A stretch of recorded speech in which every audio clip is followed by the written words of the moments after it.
Please welcome your panelists for How to Build a Brand, moderated by CNBC anchor Brian Sullivan.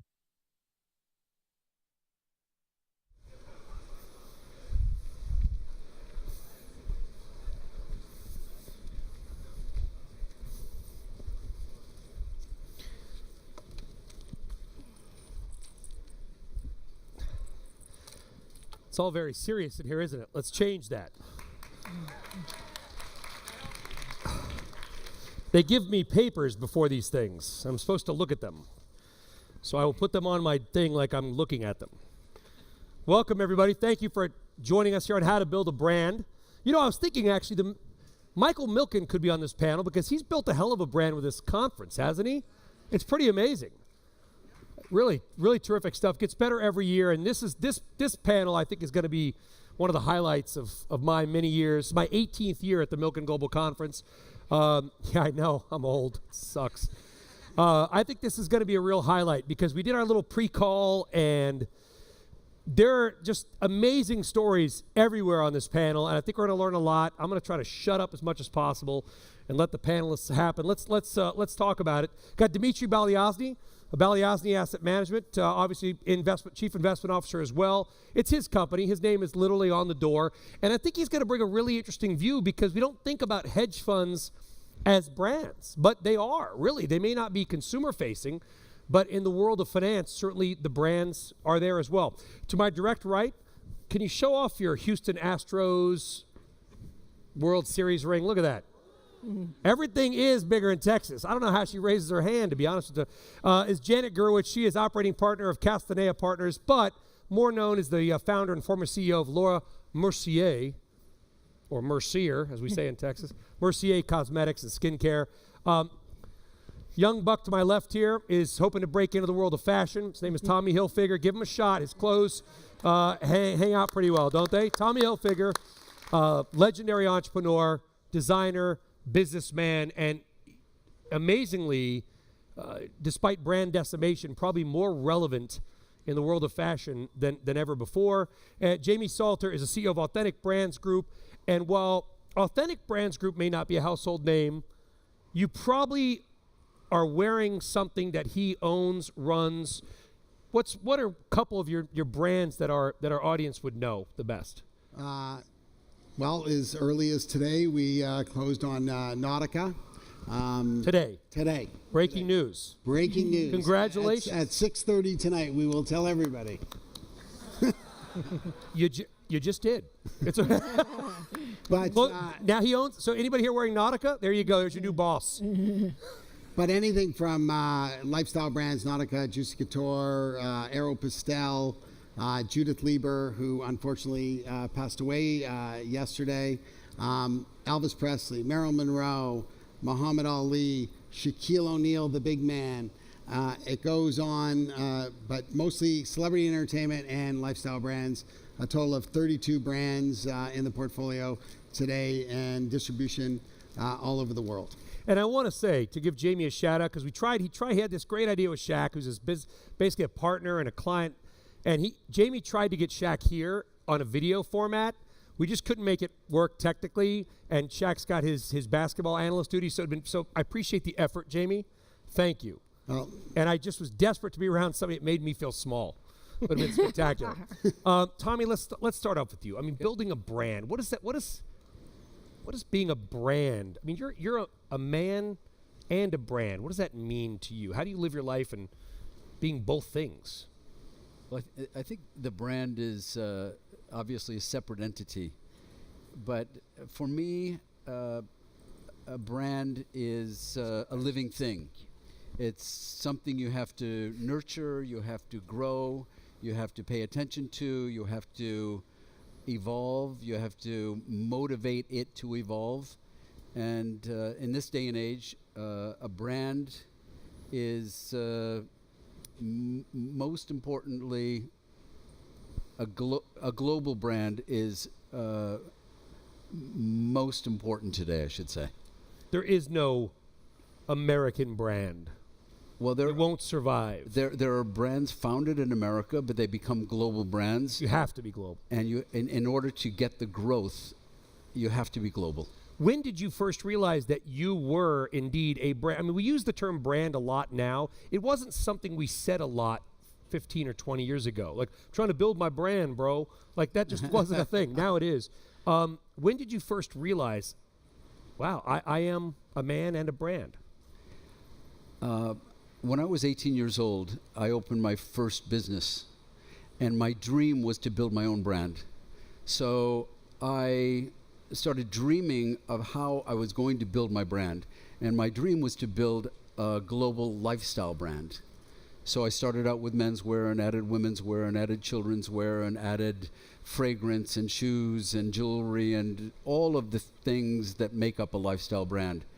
But what I didn't realize at the time was that the growth outside of the US was going to be more dynamic and stronger than the growth in the US.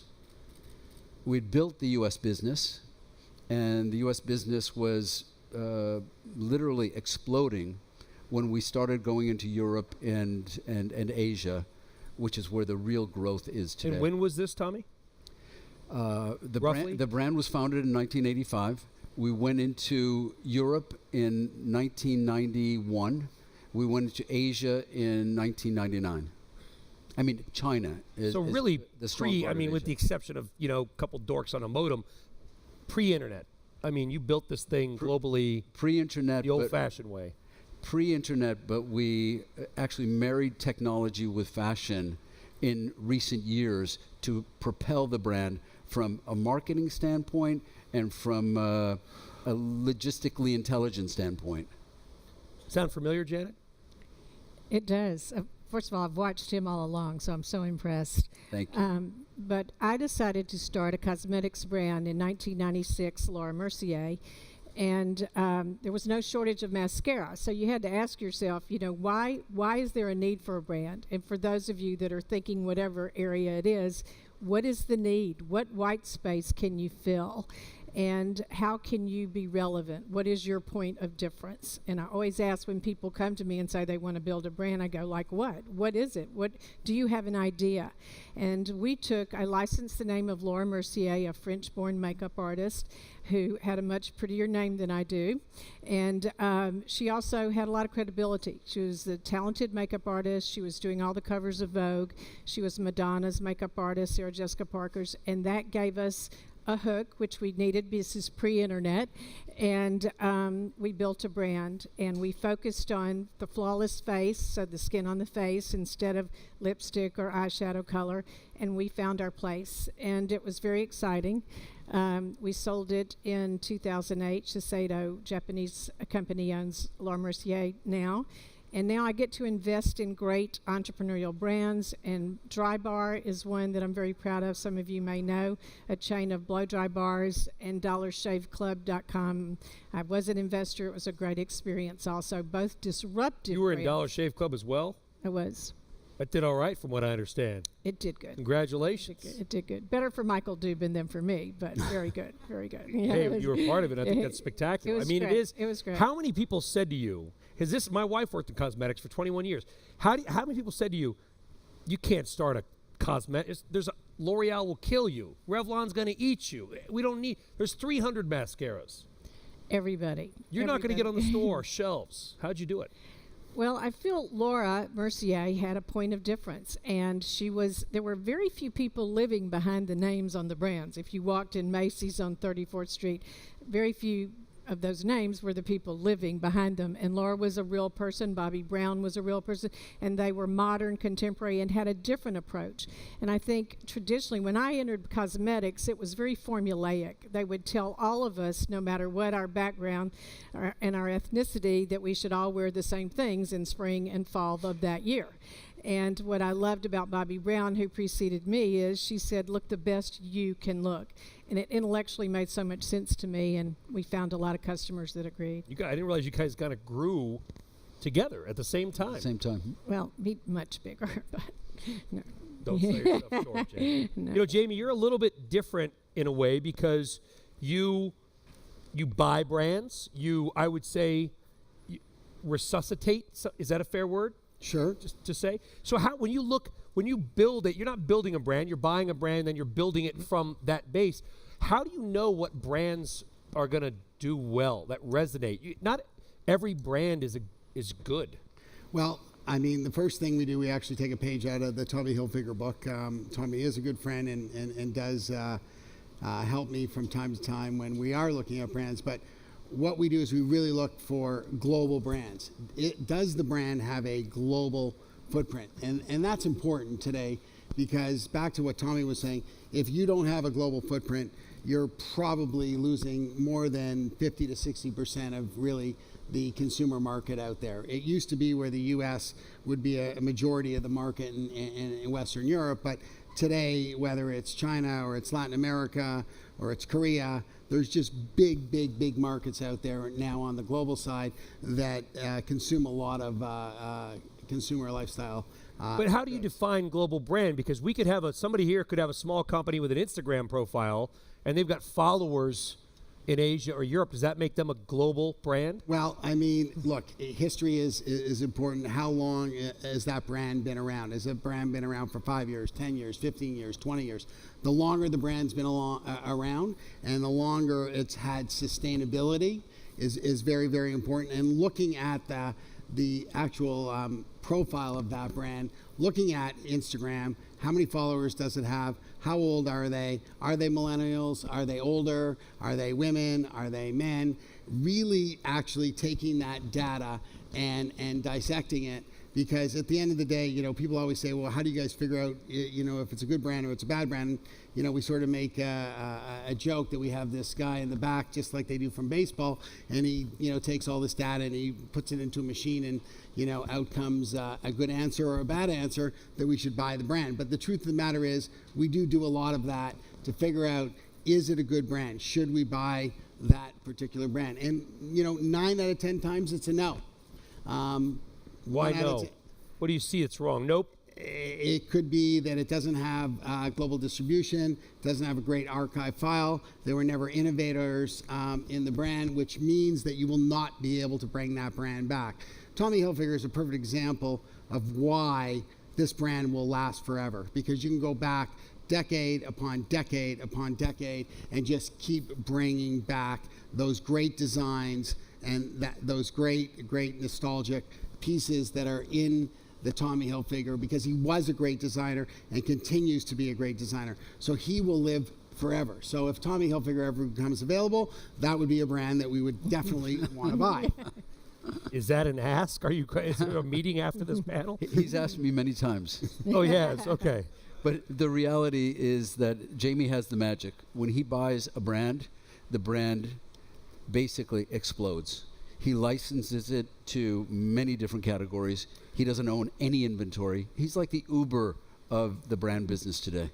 So Uber says they want to be the Jamie Salt. They use you, because everyone today says we're going to be the Uber of dry cleaning. Uber wants to be you. Well, look, it's definitely an interesting model, but we figured that if you could find the best partners in the world, who is the best Chinese partner for a particular category? Who's the best Korean partner? And when you really look at the world, there's great partners around the world. So if you could actually partner with those great partners in each market and give them the tools in the toolbox and say, here's your tech packs, here's your sourcing codes, here's your design, here's your marketing. So basically everything that a brand would do to build a brand, give them all those tools in a toolbox, except the operator happens to be an incredible operator, you're going to get generally a very good result. How many people here work in finance? Okay, pretty good. How many people here have heard of Balyasny Asset Management?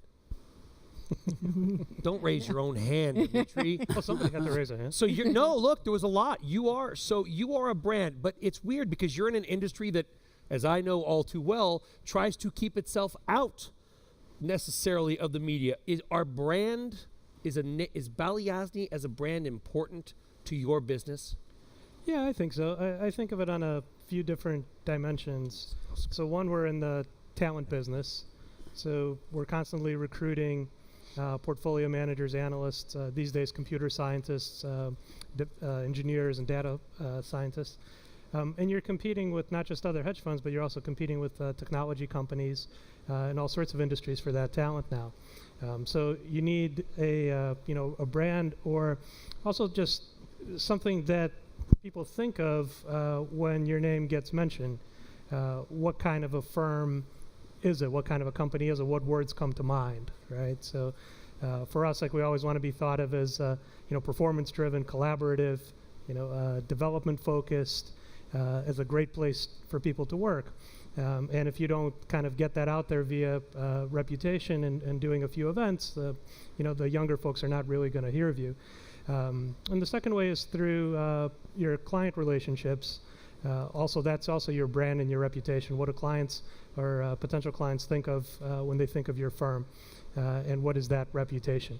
So we're always trying to kind of marry those two things together and build that brand without too much publicity. Lee Ainsley went with Maverick. Stevie Cohen, SAC, his initials, I guess, Ken Griffin, Citadel. But you went with your name.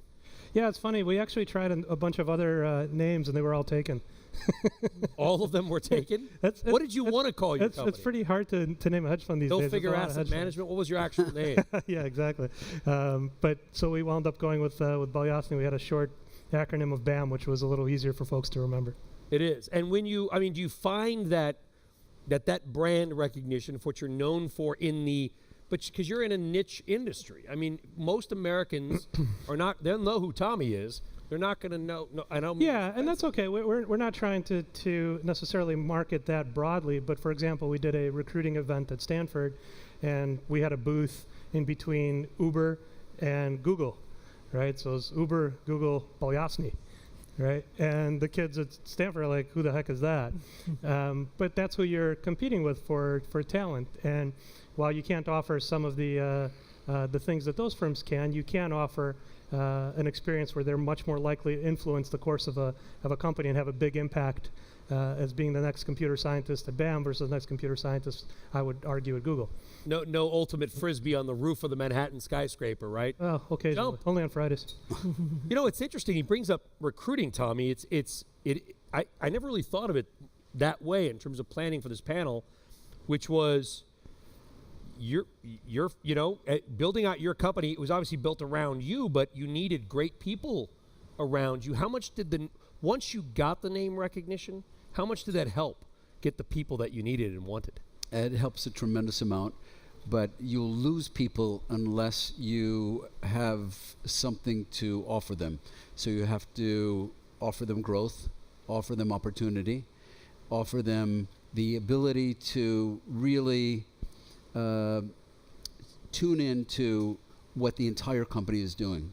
I mean, a lot of people, I think, put their executives into silos. And we broke down the walls many years ago and decided we weren't going to operate within silos because we wanted everyone to work together and become harmonious as a team. So I think that had a lot to do with recruiting and retaining great executives. But obviously, no man is an island. There's no way I could have done it on my own. I've always looked to hire people who I think are smarter than I and who have a lot of passion, a lot of motivation for the business. And I was always hoping to find people with great experience working for competitors. So we would look at the competitive set, and I tried to figure out who I could steal from Ralph Lauren, Calvin Klein, all of my competitors, and I would then cherry pick the top and the best from all of those guys and then retain those people. There are some, and it's funny when you think about this panel, how to build a brand. I was kind of thinking, like, what we're talking about is actually a company. I mean, you built a company also. It's a brand, but it's a company, and not all companies become brands and vice versa. When you look at your industry in particular, you and Ralph Lauren and a few others have survived. There are some young, great companies and young, great brands, but maybe unlike any other industry, maybe a little bit cosmetics, you guys have persevered. How do you explain that? I think that it all starts with the product. The product has to be right. And we look at the fit, the style, the price, and make sure that it's relevant for today, that it has real meaning behind it, that it is, building a better mousetrap, creating a product line that is unique to what is out there. And value is very important today, so you have to give incredible quality at an incredible price, but it has to fit, it has to have the right style. And in this day and age, everything is so transparent, and the consumer shops in so many different ways. You have to figure out a way to stand out. So I would say that marketing may be the most important aspect of keeping the brand alive. And more important than product? Well, I think product obviously is number one, but if you don't have the marketing to push the product, you can have the best product in the world, but if it's a big, nobody knows about it, if it's a secret, you're out of business. So the marketing aspect is incredibly important, and the marketing most recently in our company has propelled the company to heights that we never believed would exist.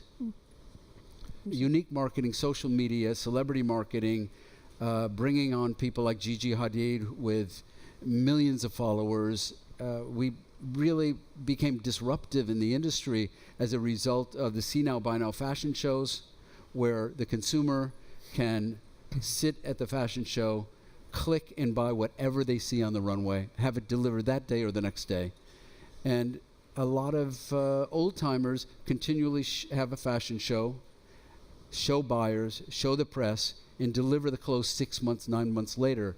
My customer, the youthful consumer, the millennials, don't want to wait 6 months. They want immediate gratification. 6 months. They want to wait 6 minutes. Exactly. They want immediate gratification. They want an experience that they can never forget. And they are really, they're ruling the roost. They're telling us exactly what to do and how to do it. Many of the brands aren't listening to the consumer, but it's kind of offensive too, in a way, in this day and age. Like, you're basically saying you'll get the product when we tell you you're getting the product, right? A couple celebrities in Paris will have it first, and eventually it'll trickle down to you. It's ancient history, because by the time the product reaches the selling floor, it's no longer in style. They no longer want to see it. They've seen it in magazines. They've seen it all over the internet. They've seen it on Instagram. They've seen it all on social media. They've seen it on celebrities. They don't want it any longer. By the time it reaches the selling floor, it's dated.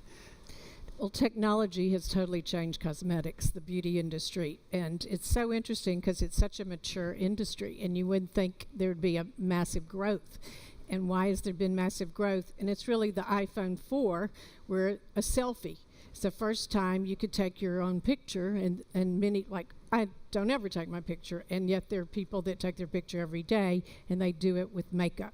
You've met my daughter. It's a generation or two.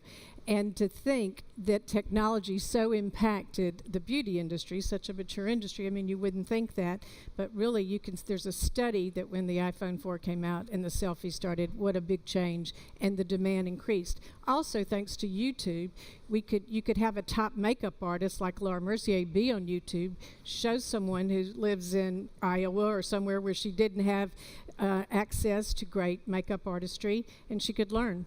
And so she loved her products more, she uses them more, and she could buy them right online immediately. So technology has so impacted, and the same about where I used to live to meet the Vogue beauty editor or the Glamour beauty editor when I was starting Laura Mercier. Today, it's the influencers, as Tommy said. Their power is unbelievable, and it's immediate. Yeah. I agree with that completely on technology. We invest in a lot of publicly traded consumer companies, and one that really stands out that you would think isn't a fairly homogenized business in pizza delivery, Domino's Pizza. My oldest son is addicted to ordering Domino's Pizza. I'm embarrassed to say, contrary to our nutritional advice. And we're like, again, Domino's Pizza? And they just do a better job of having the technology, the consistent, very fast delivery, very consistent product, and they've completely differentiated themselves from other, pizza companies, and then combine that with they get huge customer loyalty, and they combine that with their own loyalty program, and it's just very hard for folks that are in that customer loop to then go try something else. And we're always like, you want to go to different pizza places, gourmet pizza places? Like, no, Domino's. Technology. Well, by the way, it is a spectacular app, and you can see where you are in the process. Yeah, Not that I would exactly. know, but it's like your pizza's on the way, like the Yeah. little red And line. he gets so excited. I'm told that crosses the app Like, screen. he just had it the last 3 days, but he still gets so excited. He's like right there. But Online, they got like the guy making the pizza or something too. Not that I would know. Again, it's interesting because I tell people in media too that come in, they're interns or news associates. I say, and they're young. Listen, there's 88 million millennials. 88 million millennials. There's 74 million baby boomers. There's only 45 of us Gen Xers. We're like this little small thing. And these millennials come in, and we make fun of them a little bit because the phones and the selfies. Dmitry, how many selfies do you take a day? And it's that kind of a thing. But here's the reality. They're going to be the ones in charge if they're not already. And you've got to acclimate yourself. And I always say to them, I know everything's digital, but one phone call is worth 50 emails, and one handshake is worth 50 phone calls. And I assume all of y'all are in this room and flew across the world or the country because you want to be around other people and learn and pay a lot of money for a ticket. So how much, and I'll throw it out there, how much to anybody, how much do humans still matter in building a company and a brand?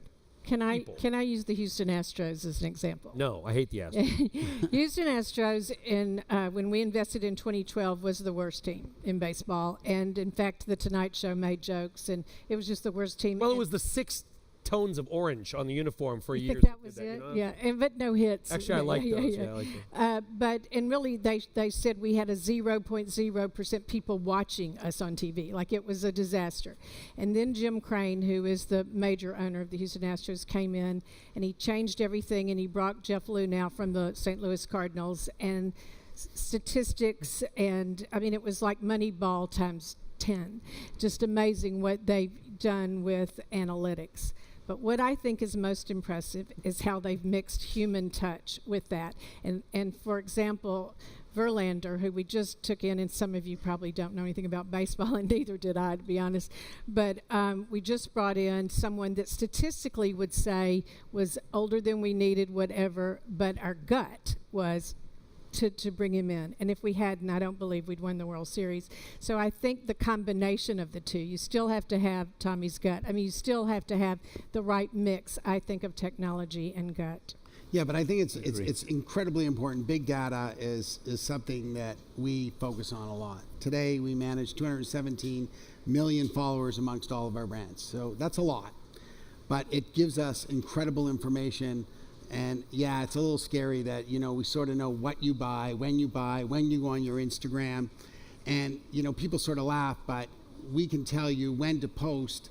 Tommy Hilfiger, all his fans, they look at his Instagram at 6 o'clock at night, and that is the best time to post for Tommy Hilfiger. Is that an actual time, or you just throwing that out there? I'm just throwing that out there. But we're asking for a friend. But maybe someone like Greg Norman, maybe 7:30 in the morning because they know Greg works out, and that's sort of his followers. Where Shaq may be late at night because he's quasi DJ, and his followers follow him very, very late at night. So taking this information, using this information, and what happens is it actually click to buy, or we see what actually happens from those followers. And those followers all of a sudden, are buying a pair of shorts or they're buying their makeup.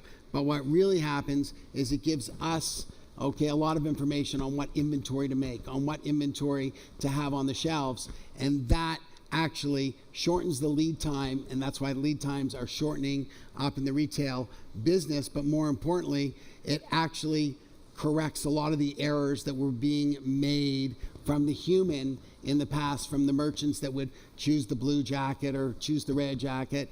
They're not choosing a blue jacket anymore or a red jacket. That jacket is actually being chosen by big data. And that is where the difference is come in from a human versus technology. You still need somebody to actually take the data and figure it out and know what to do with it. But definitely the data is changing the way these companies are run. And if you're not doing that, my guess is you are falling behind. Yeah, but I'll push back a little bit. Gigi Hadid is an actual human being, like a living, breathing thing. And there's the big data and the followers behind it. But at the same time, you need the person at some point to Muhammad Ali, your brand, Marilyn Monroe, actual people. I agree with you 100%, but if Gigi puts on a red sweater and it doesn't sell, we're never going to put another red sweater on Gigi Hadid. Is that literally how it And works? we'll know that very quickly by what'll happen is people will come back and say, I hate that red sweater. You'll get instant feedback immediately, and you will But how know. do you separate the signal from the noise then? I mean, it's just, in this day and age too, just the amount of crap that's just coming through all the time. How do you figure out what data matters? You're going to have Can't you be over-dated? There's too much information. You have to decipher the data as it comes in. But AI holds all the data and disperses it as you need it. As an example, we will know what is selling from all the competitors before some of the department stores will even know, because of AI, because of big data. And we'll be able to say, okay, we're going to pinpoint denim. What is selling in denim? What is not selling in denim? What sizes are selling? What washes? What color denim? Is it light? Is it dark? Is it straight leg? Is it wide leg? And we'll be able to pinpoint exactly what denim is selling, what denim is not selling. And what Jamie's basically saying is that is really guiding us in terms of controlling inventory, what we should show, what we should feature, what we should buy, what we should back away from. And that never existed before because it was all done by pencil pushers and a lot of mistakes and a lot of guessing. A lot of buyers in department stores buying the wrong items because they were maybe buying according to their own taste, but not according to what the market was really needing. But one thing Jamie said was that if you don't do it and you fall behind, that is a death trap, because in this day and age, things are moving so quickly. If you do fall behind, catching up is impossible.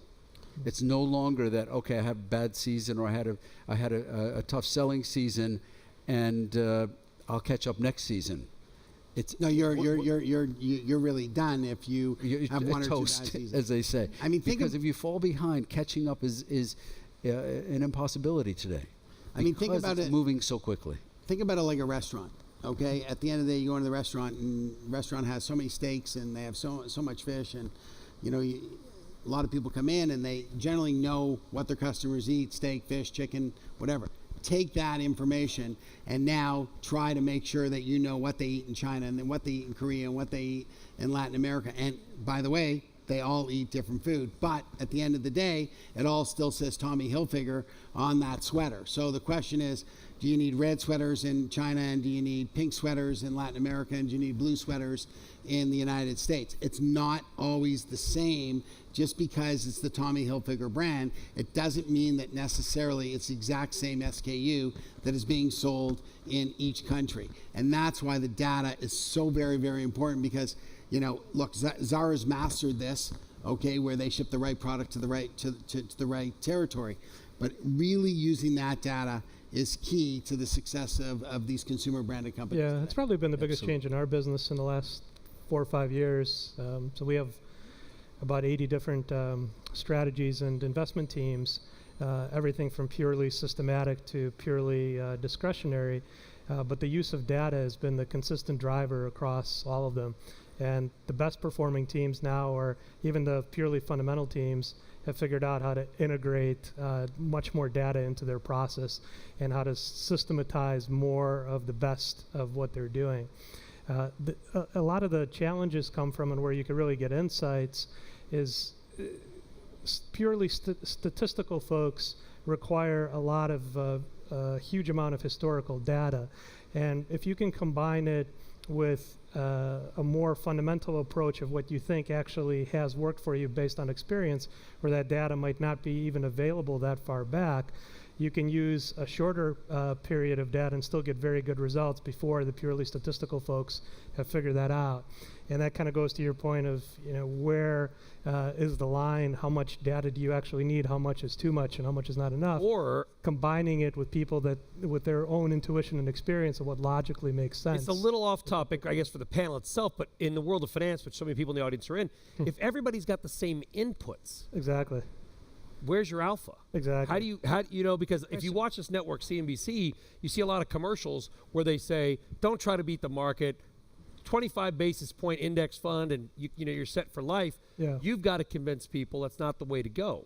Yeah, well, there's different approaches. So in terms of just having a portion of your assets get a pure market return, like I think that's for a low cost, like that's totally reasonable way to invest.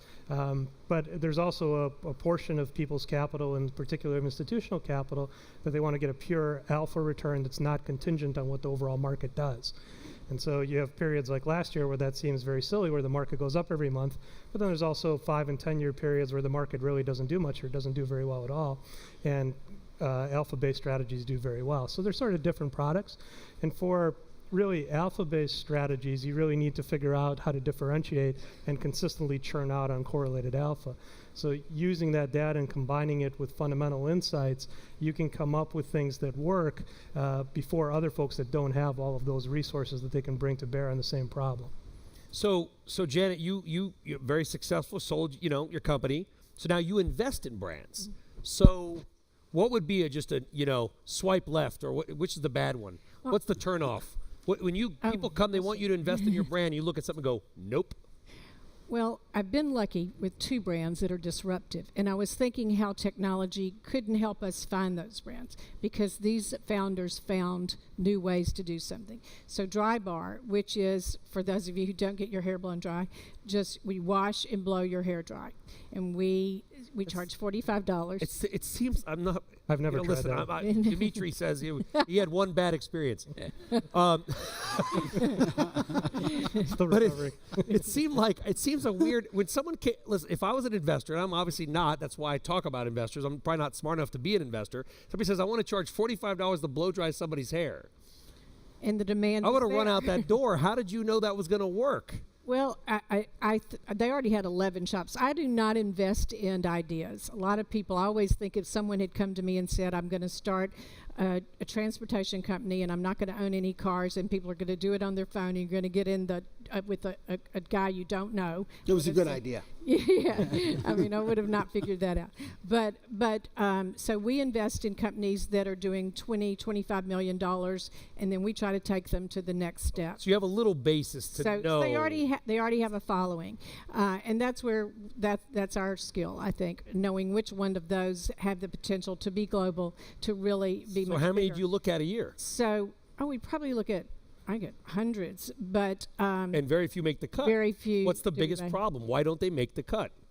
Founder's a lunatic. The product stinks. I mean, all of the above. Okay. All of the above. We have to get along with the founder, but we make that secondary because if they're brilliant. But having said that, the 2 disruptive ones, Dry Bar. She really created, Allie Webb really created something that didn't exist. She found a need, and then we knew we could do a product line alongside of blowing your hair dry, and that is, in the end, going to be the larger piece. It's not yet. We have 100 dry bars in the U.S. If you need a license, let me know. Okay, thank you. And we do about 40% of our business in our product line. We sell it to Sephora, Ulta, and in our own shops. And then Dollar Shave. I mean, Dollar Shave, he sold razor blades that he hadn't done in Korea, but he came up with a subscription service. He knew men wanted an easy way, an inexpensive way to have their razor blades shipped to them. I mean, it was brilliant. It seemed so simple, and Unilever paid him $1 billion with no EBITDA. So, he had really created something different, and I helped him do other products around the. I like to flip it a little bit too, Jamie. It's how to build a brand, but how to destroy a brand. Lots of brands die, right? They just go away. I mean, I used to shop at Chess King. I'm not proud of that, okay? It was a moment of my life. It was a brief period. You admitted that? I'd like to be open with the audience. Didn't say I look good. It failed. It was big. Kidding. You don't get the idea. Why do brands die? Brands die, wrong distribution. Very, very simply, we all have to be very, very careful. Everyone, TJ Maxx, Costco, Walmart, Target, Amazon, you really have to look at your distribution grid. And, the more you push the brand down, it gets harder and harder. What do you mean push it down? Pushing it down to the mass, retail channels, or Amazon for that matter, when brand sold on price rather than sold on its quality for its product and for its brand image. And the other thing that we're seeing is because brands are so readily available and so easy to buy, the consumer's changing. The consumer used to want to get the exact same brands as all their friends. Now the consumer, they don't want to necessarily have the exact same brand as all their friends. So yes, they'll support, hypothetically Juicy Couture or Nautica, but they want many different brands to support. And the distribution you need to is actually shrinking. Okay, the distribution out there between what Amazon is doing and what's going on really online from the brands themselves, there's many brands to pick from. So distribution is becoming more and more important. And the retailers, the few that are left, because we're losing them sort of day by day, but I do keep actually saying to the management team, I don't think we're going to be living in a nudist colony, so people will continue to buy brands because they got to put clothes on. But what we're seeing is that distribution needs to be protected, and Macy's doesn't want to carry what Dillard's carries, and Dillard's doesn't want to carry what the Bay is carrying, or Lord & Taylor or Saks. So we're definitely seeing brands getting divided. There is few brands like Tommy Hilfiger that get to play in a much bigger arena where they get to play in all facets of distribution. But even Tommy Hilfiger to this day, their distribution is fairly limited. In the United States, they sell some specialty stores, they sell a few department stores, they sell a few high-end department stores, but they don't sell everybody. And I think that is a big change over the past 5 years of what's happened at retail. And another thing, when we're looking at brands, we look at what percent of their business is sold on their own website. That's a metric we didn't used to look at. Is that a good thing or a bad thing? Very important. Very Good. important that they have that following, that loyalty. We just invested in a brand called Tatcha, a skincare brand, and they do great on Sephora, Sephora.com, but 33% of their business is on their own .com business, and that's very important. Sephora doesn't want that. I mean, nobody wants. Okay. Macy's doesn't want you selling clothes on TommyHilfiger.com, do they? I mean, that's Well, They have that's no not counter to what they're- actually, that's They have not no true. choice. They do. Because we have a very big e-commerce business, but Macy's is the third largest e-com business in the U.S. Amazon is number 1, Walmart is number 2, Macy's is number 3. So Kohl's is number 4. If the more e-com business we can do with our own and Macy's, the better it is for us. They look at that as sort of marketing, advertising. That's really where people go to actually get the passion from the brand and make sure that that's actually the brand that they want to buy. So they look at an online business very similar to the way they would look at a full price store on Fifth Avenue. And if they have a great experience and they may not necessarily buy, but they'll go there, look, touch, feel, sometimes they buy. There's a lot of sometimes they don't. content on the site as well. Yeah, one of the And the things content is storytelling, and the better the story is, the better the brand is. So it's sort of like putting a halo over the brand. So it benefits the stores as well. The more marketing you do, the more you promote the brand in a positive way, the better it is for everyone carrying the brand. But I think that's a good point. Not just in retail companies, but even technology companies and others that have built a brand successfully, like they really continue to invest in the product, particularly during downturns. And they've done a great job of marrying short-term execution with long-term investment. Right? So when I think back to some of the best investments that we've made in public companies, when you think back to Apple in 2008, it was a huge downturn. I remember reading an interview with Steve Jobs, and he was like, we're not firing anybody, we're continuing to invest in the product. And a lot of those products, frankly, most consumers at the time didn't know we needed or that we would want, right? So you have to sort of listen to your customer, but you also have to have your own vision, right? Amazon probably has been the best at that, where they've really balanced making very long-term investments and the market eventually giving them credit for that so they can continue to make long-term investments and drive market share. And then once in a while, they really step up and have very strong quarters and show that they can monetize those, and the market gives them more credit. Right? And it's not just behemoths like that. Even companies like Lululemon, you would think back when Lulu started, like, who would want $85 jogging shorts? right? Like, what can you do differently to make a better pair of jogging shorts? But They just made you look skinnier. Right. That's why people bought them. right? but they make better jogging shorts, and every time you go into the store, there's like another pair of shorts. Like, oh, these are actually cooler than the last time, right? So you have to really balance that constant innovation. But, and investing. but you're probably short every retailer. I'm guessing. No, don't answer that. Don't answer that. No, But look, it's a great sector because there's companies that have done a much better job than others in executing with the online switch and building their own online brands and adjusting their cost structures.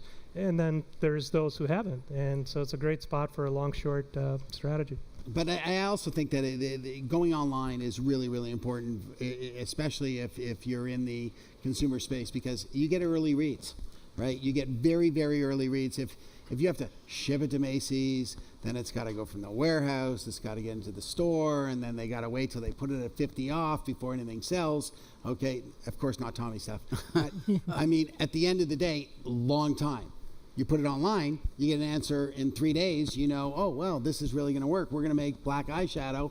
And of course, you know, she then goes into production on more black eyeshadow because she sees what the fill rates are of that particular color, and maybe red's not selling. So she goes, you know what, I know Macy's ordered 80% red.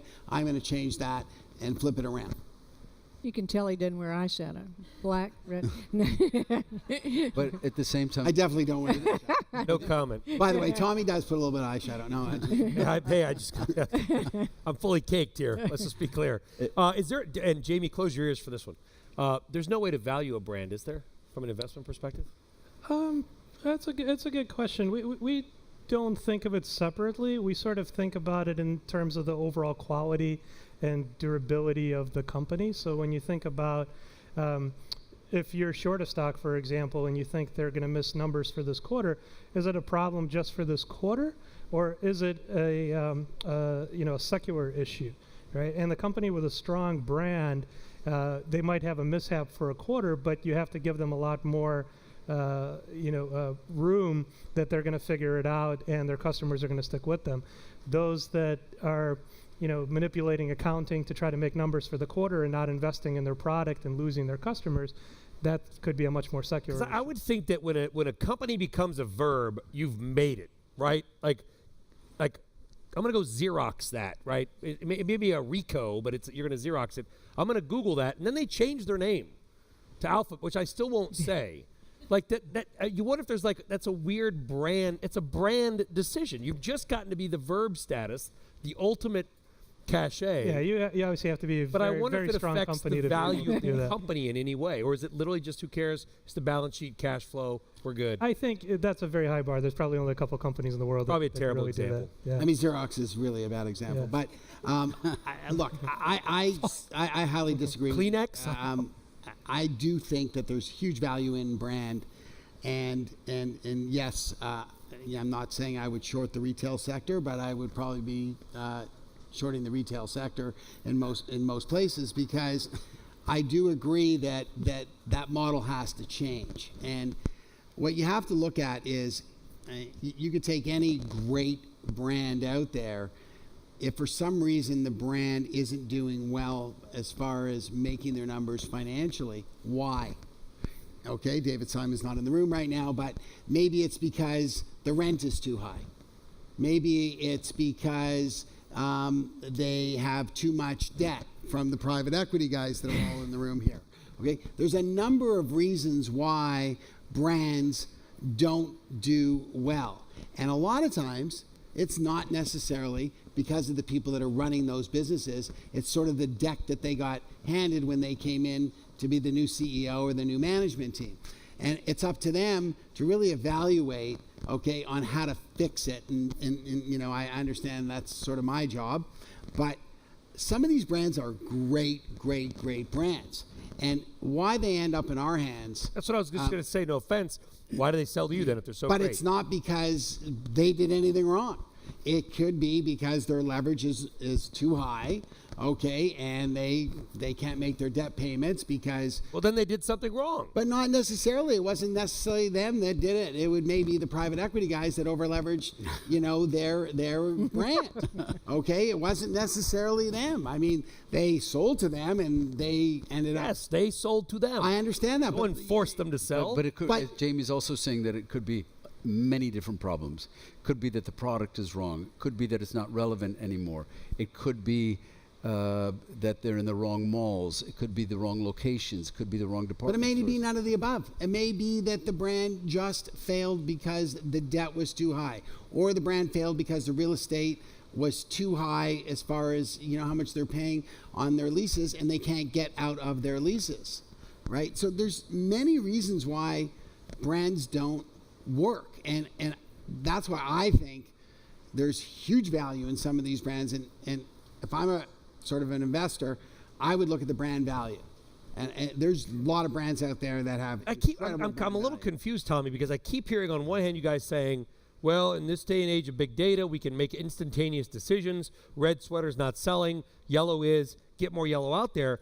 But at the same, but then isn't the consumer running in some way running your company? I want Tommy Hilfiger to tell me what's cool. God forbid I'm telling you guys what's cool, and then everyone. Okay, I love everyone wears the same stuff. Those days are like over. Spotify. No, but those days are over. It is but it is a combination. It's not all one way. We listen to the consumer. We take that into consideration. We give the consumer what they want when they want it. But half the time, we're giving them what they don't know they need yet. So it really has to be a blend. It's a framework.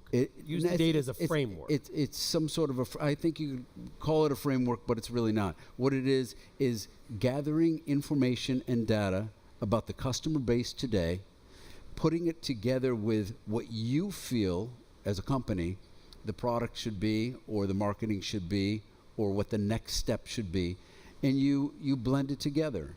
Because if it were all one way, we'd be the Gap. And you see where their business is, and it becomes very generic. But I really believe that in order to keep the excitement up, you have to continually show new product that the customer doesn't yet know he needs. I think that's Apple's problem right now. I think Apple in the past. You think Apple has a problem? Well, I think that Dimitri's like short GPS right but now. He's going to go out. They're not Thanks for getting that. as exciting as they were 7 years ago, 6 years ago, because they're not coming out with products that everyone absolutely has to have. Yeah, they're working on choices. it. I completely agree with you, and that's been the bear case on Apple, where they've dominated the smartphone market, but people are like, what's next? What's right? next? And this What's morning next there was a story that they're going to do virtual reality headsets, so we'll see. But that's definitely the challenge, is to keep innovating and showing people something that they didn't know that they wanted. Jana, who do you admire? You. From a brand perspective. Oh, no. From a brand perspective. Bobby Brown, maybe? Is it any industry, right? Who's done it well? She's a Chanel customer, That is just a great question. I like. I didn't mean to put you on the spot, Jan. I like Fiji water. I mean, I like. Is Linda in the audience anywhere? Linda Preston? This is the most expensive water out there. But it's I like it's water in that plastic. tastes good. I know it's plastic, but I like the water. No, what is a brand that I admire? But actually, this is a spectacular. Now, Linda and Stuart aren't in the room, I hope, because I was, I've been to their house. Give them a little ad. I've been to their house. They're wonderful people. I don't want to get in trouble. This is the perfect example of what we're talking about. It's water. But somehow the brand matters. You actually care what brand. Why put my mouth under the faucet? I highly disagree with you. I do care. This is great water. It's great water. This is great water. No. This water actually, if Tell me, you what do you look think? how this water is made, it's Can you not tell? made like Castanea that comes out of your sink.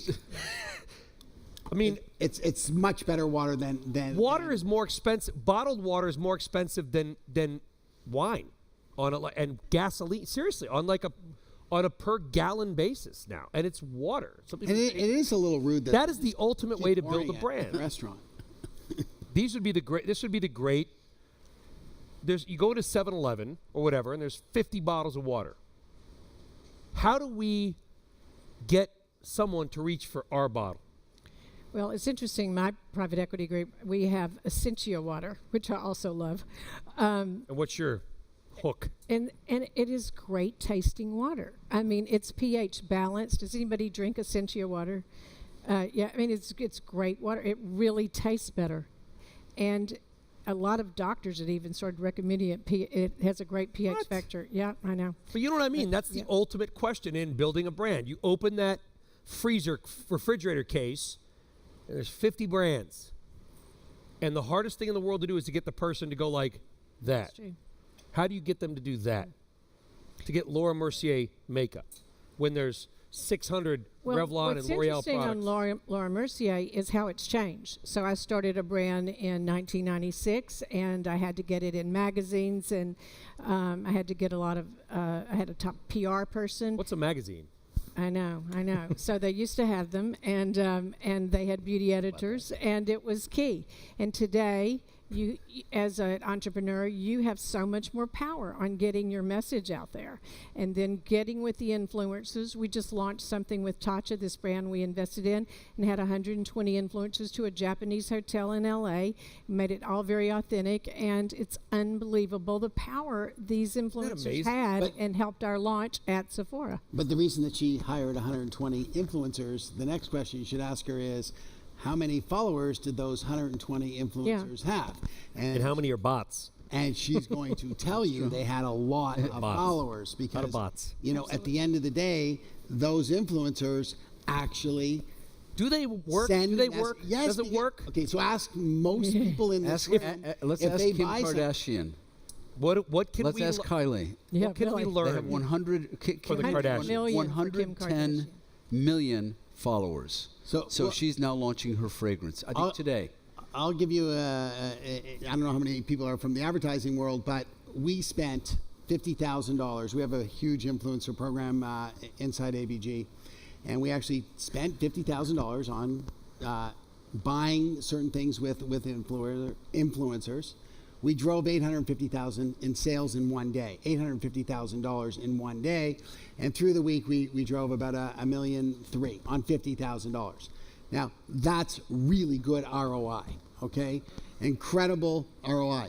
But you can't get that by buying a billboard in Times Square now. But you can get that still on Instagram. So if it's targeted correctly, what's going on with really Facebook and Instagram and Twitter, if you know how to use it, it's incredibly, it's 10 to 1 to traditional I start a sock company because everything's trying to be disrupted, right? You see these ads, and we're going to disrupt the sock industry and the dog food business. So I Sullivan socks, right? And I start my little sock company, a couple of these funky socks, and I go to the Kardashians and I say, I want Kanye to wear my sock in an Instagram post or tweet it out or whatever it is. And they say, how much would that cost me? Well, you have any idea? $5 million? No, maybe it wouldn't cost you anything. Why don't you just give Kanye a piece of the action? Well, if he doesn't believe in the sock. Well, then he wouldn't do He's it. not going to wear it. What was You're saying everybody believes in everything that they send out. Well, then they shouldn't be on the influencer program because that's the idea that if you're really an influencer, you should only be doing what you like and what you do. I mean, and you look have at to something be believable. Navy. Okay, what as, she's done. As an authentic influencer, you have to be believable. Otherwise, Because if not you're a believable, fakester like people will buy you, into it. okay, you got no chance. You're going to be out of the sock business really, really fast because they're going to say, you know what? Well, you see what Brian's saying is all a bunch of baloney. So forget it. We're not. You don't like believe it. Sullivan socks? You haven't even tried them on. Well, you know, maybe I'll give you a shot. Has everybody seen Jamie's socks today? Why do you think I picked socks, Tommy? I saw those. I was actually going to, talk about your boots, but I figured I wouldn't What's do wrong that. with my boots? They're a little old, a little run down. Listen, I'm not a fat, Little dated. We're good. We're good from the neck to the ankle. No, he really needs to get his suit needs to be tightened up a little bit too. I should have thought more about the panel before I came up here. When I realized we did the TV interview, I was like, different. I didn't know. How old is your tie? That's what I get. Thankfully, nobody watches for my fashion sense. Thank God. But you get my point. I was trying to make is it worth it in social media to pay? Let's say that you do have to pay somebody. Okay. Would it be a great ROI if you did that? If somebody said, "Give me $5 million, I'll tweet out," like, would you make the money back? Yes. 5 million. Yes, and yes if you get with the right influencer. 5 million's a lot, but Just throw. you know, Gigi Hadid, I can tell you that she had a lot to do with the success of Tommy. Now, if he didn't make great product, you know, on time and make sure that the distribution was right, no, it wouldn't have worked. But with that and her, it definitely worked, because Tommy Hilfiger today is really one of the thriving brands around the world. And it's not just in the United States, it's worldwide. And that's the other thing that influencers can do for you, is they go worldwide. So it's not like I just get the corner of New York City and you know, 39th and Broadway. You actually, that influencer could be, you know, reach to Korea or reach to China. So that's what's really cool about influencers. All right, I'm gonna we got to wrap it. Last quick question to Dmitry, just because you're in kind of the interesting, different business here, and not a consumer-facing business. Somebody here maybe wants to work for you. You talked at the beginning about talent. What's the number one thing they need to bring to you to get noticed? Oh, Don't say like an MIT PhD in astrophysics or something. no, definitely. I actually think self-awareness is really underrated when managing money. Like really understanding what you're good at, what you're not, adapting to the market, and being able to kind of look outside yourself at your own performance and adapt to what's going on. Do you ever look at their shoes? Socks. Real good stuff. Dmitry, Janet, Tommy, Jamie, thank you all for How to Build a Brand, and thank you all for coming. Hope you had a great time. I know I did. Thank you.